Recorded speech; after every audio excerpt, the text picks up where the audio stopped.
Harka fuunee akkam jirtu kabajamtoota hordoftoota Oromiyaa Firiidam Miidiyaa Dambalii Gunguma Uummataa.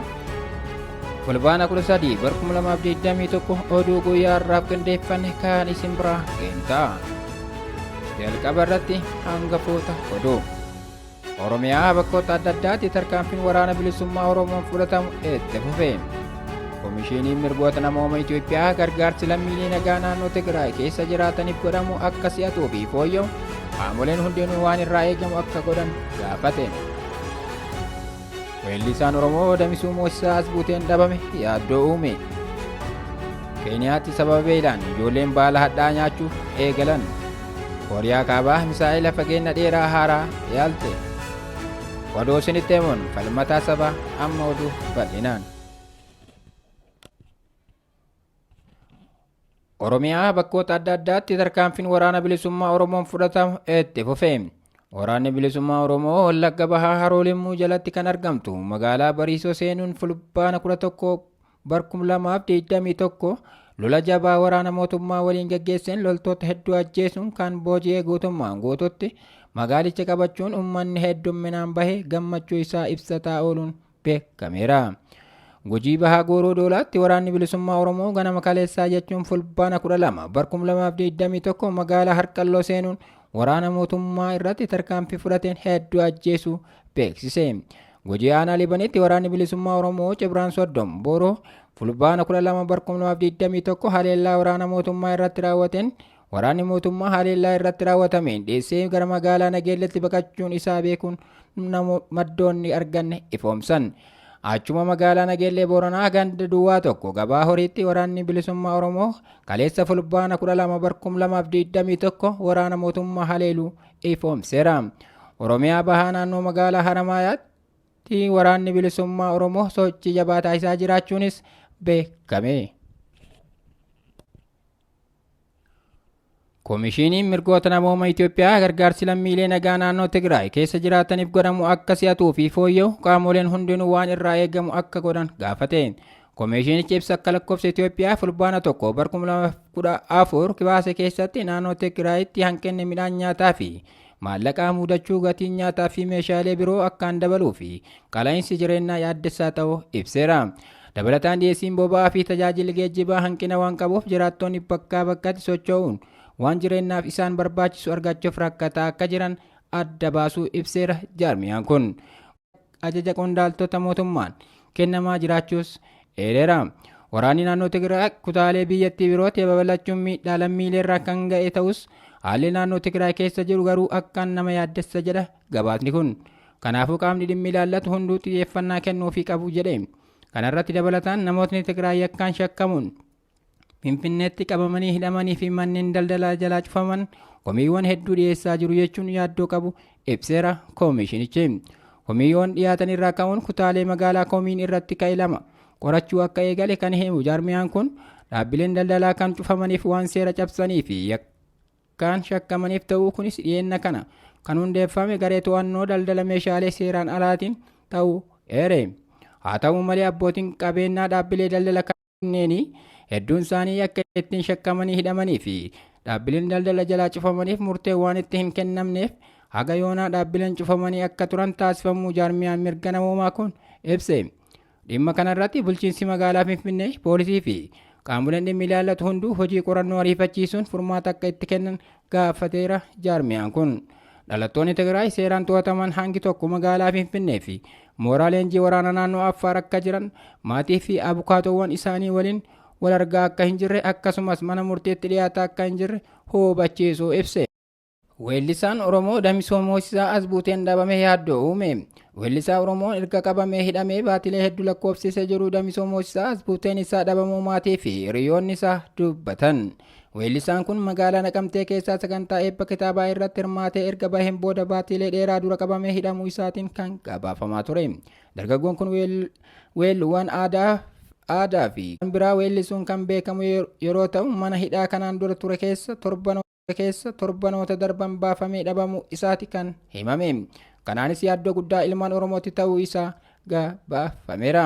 Qaamoleen mootummaa weellistoota qaqqaalii hedduu waggoottan bulchiinsa sirna EPRDF har'aa kana kana jalatti as buutee isaanii dhabamsiisaa turuun kan yaadatamudha. Sochii qabsoo bilisummaa Oromoo keessatti qoodni weellistoota Oromoo fakkaataa kan hin qabne ture. Of kabachiisuu fi mirga ofiif falmachuutti deemsisuu keessatti gaheen weellisaa Oromoo guddaa ture.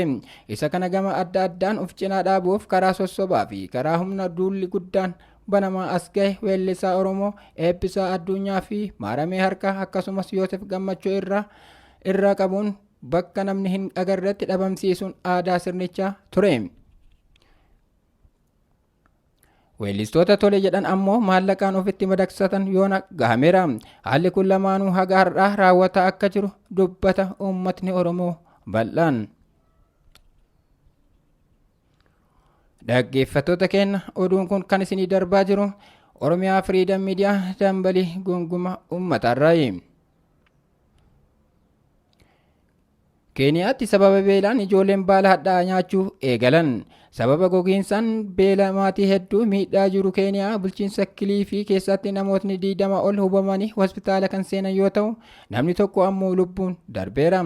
Naannichatti namootni 250 ta'an haala hamaa keessa akka jiran aangawootni naannichaa ibsan. Kana malees margi waan hin jirreef loon hedduunis dhumaniiru. Haati ijoollee 8 ka hundaa Shikarii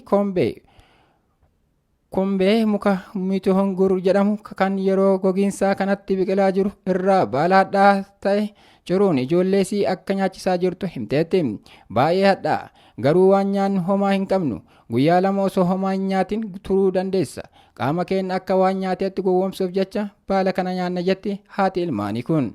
Itti dabaluunis takka gargaarsaan daakuu boqqolloo argattee nyaata ugaalii jedhamu akka hojjetattu himte namni kun. Loon isii jalaa dhumanii amma saawwa tokko qofa qabdi.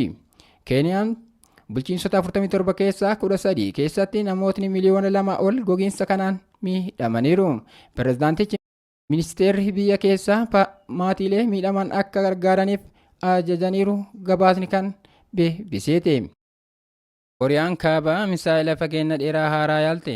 Kooriyaan kaabaa misaa'ila fageenya dheeraa furguggifamuu fi kan Jaappaan rukutuu danda'u yaaluu isii miidiyaan biyyattii gabaase. Yaalii sanbataa fi dilbata irratti gaggeeffameen kanaan misaa'ilotni haga fageenyi kiiloomeetira 1,500 akka dhukafaman KCNA ereera. Ta'us yaaliin kun qajeelfama kaawunsilii nageenya UN kan cabse miti. Kanaan dura qajeelfamoota kana cabsuun Kooriyaa kaabaarra qoqqobbiin jechamoo akka kaa'aman taasisee ture. Yaaliin kun garuu hanqinni nyaataa fi rakkoon dinagdee osoo jiru biyyattiin dandeettii meeshaalee waraanaa ijaaruu akka qabdu agarsiisa. Yaaliin misaa'ilaa kun mala ittisa eegumsa biyya keenyaa mirkaneessuu fi haleellaa humnoota diinaa kamuu ofirraa faccisuu kan dandeessisudha jechuun KCNA gabaaseera. Waraanni USA akka jedhutti yaaliin kun Kooriyaan kaabaa xiyyeeffannoo isii sagantaa waraanaa guddisuu fi biyyootii ollaa akkasumas hawaasa addunyaaf wantoota yaaddoo ta'uu irratti akka goote agarsiisa. Dabalataanis USA hojii waayiloota isii Kooriyaa kibbaa fi Jaappaan gargaaruuf gootu ciminaan akka itti fuftu himti. Waraanni Kooriyaa kibbaa gama isaan dhukaasota yaalii kana irratti gaggeeffaman abbootii taayitaa basaasaa USA waliin ta'uun gadi fageenyaan qorataa akka jiru himu miidiyaan Yonhap gabaaseera. Aangootni olaanoo USA Kooriyaa kibbaa fi Jaappaan adeemsa Kooriyaa kaabaa hojii nuukilaraa dhaabsisuu irratti mari'achuu fi torban kana wal arguu jedhame eegama. Manni maree nageenya UN Kooriyaan kaabaa misaa'ila baalaastik jedhaman irratti yaalii akka gaggeessineef ni dhorga. Manni marichaa gosti misaa'ilaa kun kanneen misaa'ila Kiriyoos jedhaman irraa hamoodha jedha ilaala. Sababiin isaa misaa'ilotni kunneen isa kan caalaa saffisaan balali'uu boombii cimaa baachuu fi miidhaa guddaa geessisuu danda'u. Misaa'illi baalaastik kun rokkeettiidhaan kan hojjetuu fi fageenyaan ol dhukaafamee sana booda gadi bu'uu kan danda'u yoo ta'u, misaa'illi Kiriyoos ammoo mootora jeettiin kan hojjetuu fi gadi siqee kan balali'uudha. Bitootessa keessa qoqqobbii irra kaa'ame kabajuu dhiisuun Kooriyaan kaabaa misaa'ilota baalaastikii kan yaalte wayita ta'u kunis US, Jaappaanii fi Kooriyaan kibbaa mormii cimaa akka kaasan taasiseera. Gabaasni kan Reuters. Egaa dhaggeeffattoota hordoftoota Oromiyaa Firiidam Miidiyaa oduun guyyaa irraaf qindeeffanne kanuma ture. Waan nu hordoftaniif galatooma.